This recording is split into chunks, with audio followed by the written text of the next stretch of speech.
বিসমিল্লাহির রহমানির রহিম।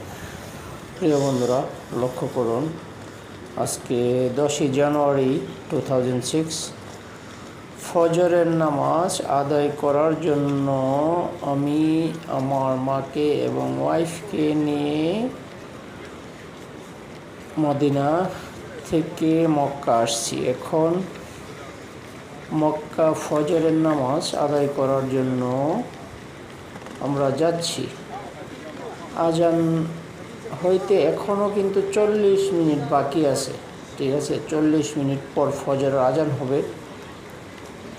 কিন্তু দেখেন, তারপরও ওই যে 1 কিলোমিটার দূর থেকেই কিন্তু রাস্তা ব্লক করে দেওয়া হয়েছে। সমস্ত রাস্তা একদম শুধু লোক আর লোক, নারী পুরুষ সবাই মিলে পায়ে হেঁটে যাচ্ছে ফজরের নামাজ আদায় করার উদ্দেশ্যে, আল্লাহকে খুশি করার উদ্দেশ্যে। ঠিক আছে, আলহামদুলিল্লাহ আমি আমার মা এবং ওয়াইফকে এই মক্কা দেখার জন্য নিয়ে এসেছি সম্পূর্ণ আল্লাহ পাকের ইচ্ছায়। আল্লাহ পাকের ইচ্ছা হয়েছে বা আল্লাহ পাক তৌফিক দান করেছেন তাদেরকে, তাই তারা এসেছে। আল্লাহর ইচ্ছা ছাড়াই দুনিয়াতে পৃথিবীতে কোনো কিছুই করা সম্ভব নয়।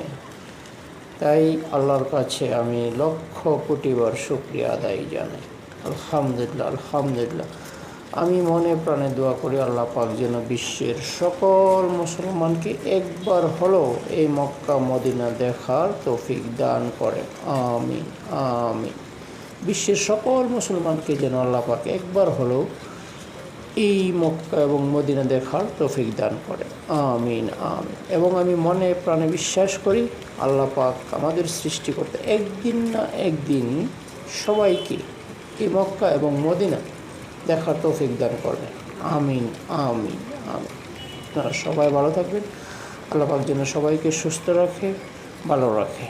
এবং আমার জন্য দোয়া করবেন, আমার মা ওয়াইফ তাদেরকে যেন উমরা শেষে সুন্দর মতো আমি দেশে ব্যাক করতে পারি। আল্লাহ পাক যেন তাদেরকে সুস্থভাবে আমার ঘরে পৌঁছিয়ে দেয়। 13 তারিখের ফ্লাইটে তারা দেশে চলে যাবে, আমি রিয়াদে চলে যাব। আমি রিয়াদে থাকি, তাদেরকে সাহায্য করার জন্য আমি তাদের সাথে দেখা করতে এসেছি। যেহেতু আমার মা দুর্বল, হাঁটতে পারে না, হুইল চেয়ারে করে আমি 2টা উমরা করেছি।